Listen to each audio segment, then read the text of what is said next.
Hello everyone. I've had a heck of a weekend with estate sales and I got some really cool stuff to show you in upcoming videos. So I wanted to share some items with you today that were just kind of laying around so I could get them cleaned up and put away. So let me show you what I got. So what I have to share with you today is some items I got from Big Vic. Him and I did a sticker swap recently, and he's just a super great guy. If you haven't seen his YouTube channel, check it out. And of course, he sent me some goodies, which was so nice of him. So I'll share with you what I got in there. Then I got an item from JDTCo Tool Company. I actually got two items in here, so I'll share that with you. And then finally got the remainder of my steals and deals stuff from God knows, maybe a month, 2 months ago, as I was waiting on one more item to come, but it never came, and they just basically refunded my money and canceled the order. So let's jump into it. And the first item up are these 6-inch little needle nose pliers, and who knows if you'll ever be able to get these again with SK. So I'm glad I picked them up.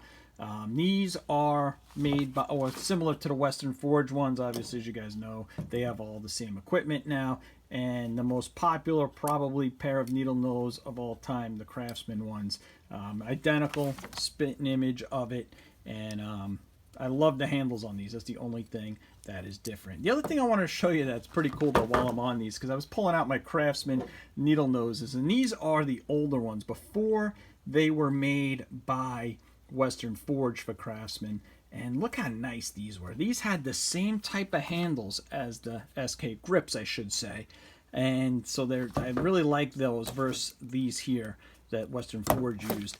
And they had a nice polished finish on it. How nice were these?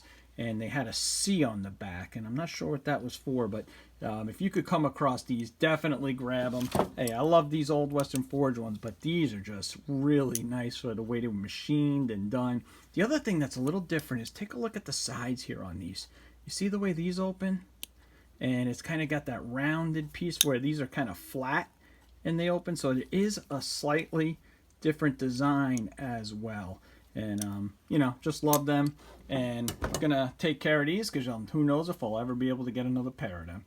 My understanding is a lot of the SK manufacturing is still going to stay in the USA, but they're not going to be doing it in Sycamore anymore, which is in I guess Illinois. It may be being moved to somewhere in Pennsylvania is what I heard. I needed another ratchet, like a hole in the head, but when I heard SK was going, you know, Chinese route, and the steals and deals were still on at that point, and it was a lot of speculation going on, I said, hey, I'm going to grab this Parahead 72 tooth, even though I didn't need it. And if they, honestly, if they weren't being sold to China, I probably wouldn't have went back and bought it, but it is a really nice ratchet. It probably measures about 10 inches if I had to guess, and it's got a nice fine tooth in it, and it seems to have really nice chrome on it. And the final item I got here is the 12-inch indexing pry bar, and I think this was $35, and these are just amazing. If you could get your hands on index and pry bars, they are absolutely the way to go. You'll never use a regular pry bar again. Obviously, these are made in the USA. I now have 3 of the 4 that SK make. I have the bigger one here, which is the 16. This is the 12, and here is, I believe, the 8. The only one I'm missing is, I believe there's like a 22 or 24. Maybe it's a 24, and that one was sold out. And I've picked these up at different times through the steals and deals, and they're just amazing tools. All right, next item up is from JDTCo, JDTCo Tool Company. And how cool is the packaging that these come in? I think that is just awesome, with the nice heavy-duty paper, and that stamp on it is fantastic. So what I got here is called the Power Stroke Jude, and it's the Power Stroke Jude deal. And the reason it's called that, if you guys don't know Power Stroke Jude, he's a YouTuber, and he loves the color green. So Nick from JDTCo made a special after him, and he's got these 6-in-1 pliers. How cool are these? I just thought the design of them was super awesome. It's obviously got a, you know, like a needle nose here. Doesn't get too fine, but it, you know, it'd be great for pulling it, maybe fuses and things like that, those hard to reach places. It's obviously got the cutters there, it's got the strippers, it's got the crimpers. So I thought that was just awesome. It's got a really cool logo on it, JDTCo. You can see it's really nice. The fit and finish on it, I gotta say. I'm very happy with it, and the handles feel nice. And then the next item that came with it, so I want to say if you buy this alone, it might be like $26, $27. I can't remember exactly, but these two, and then this alone would be about $10. And if you buy these together, they're $33. And what this item is a mini pry bar. And you know, Mac made these famous a couple years ago, and I always wanted one of the Mac ones, and I just never got my hands on one. They're super expensive. I want to say they're like maybe $20-something a piece. And what Nick did from JDTCo is he actually got a magnet put on this one as well, and it is really a strong magnet. As you can see there, it is holding this no problem, and it's got the green, and I thought that was super cool. So if you haven't seen JDTCo's YouTube channel, they have a channel. Some people say Nick's a little loud, and but hey, if you're from the East Coast, you're used to guys like Nick, and he seems like a really nice guy. Family-owned business. Their website's fantastic. Check it out. They got great deals, free shipping, and support a small mom and pop type tool company, or tool business, I should say. I got to tell you, I was just playing with these a little bit, and I love the teeth on them. They're really nice and aggressive. The cutters on them are super sharp. I can't even tell you. So here's the 6-in-1 tool and the mini pocket pry bar, which has got the clip and the magnet. Now let me show you what I got from Big Vic. So what Big Vic did is send me a couple of SK goodies, and he said in the note, hey, I'm sure you probably already have these, but you know what? I don't have the exact one. I don't have an SK Wayne extension of this size, and I'm looking to complete this SK Wayne set, so that'll look great in there once I clean that up a little bit. So thanks for that, Big Vic.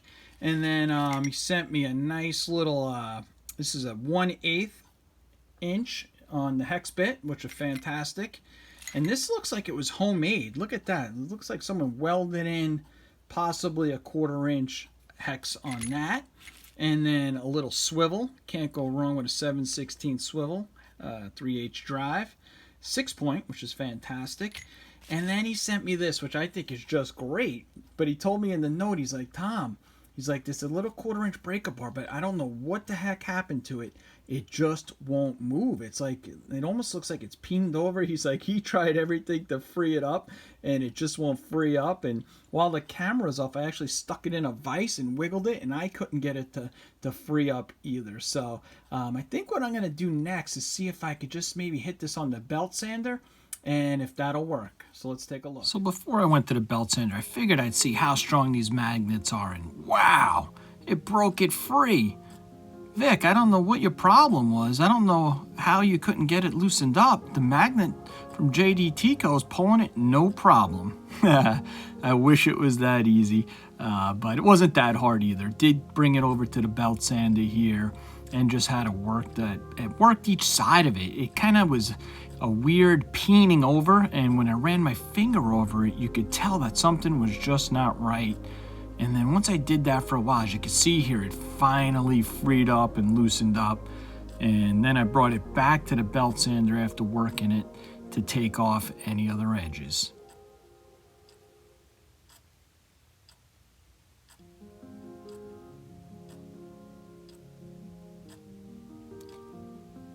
And then finally, just cleaning it up on the wire wheel. Really came out great. Okay, that did the trick, and it's not perfect, but you can see it moves pretty easily. And look how nice that cleaned up, huh? That will look great. I got a perfect spot for this. I got a tin that's empty. That's an SK tin that this will just go great in. All right, let's wrap this video. Okay, thanks for watching today, guys. Who the heck knows what's going to happen with SK? But I'm glad I got some of their remaining steals and deals the last time through. Thanks to Big Vic. Hey, that thing was a sucker, but I did get her to work. And now I got a nice 1/4 inch breaker bar. And JDTCo. I mean, these things are some nice tools. You know, I like my vintage stuff, but I will buy new stuff, especially when it's stuff like this that's unique. You're not going to find a vintage mini pry bar or a 6-in-1 tool with that design. So thanks for watching, Like I said, I have some really cool vintage tool hauls coming up here sooner than later. So I'll see you in the next one.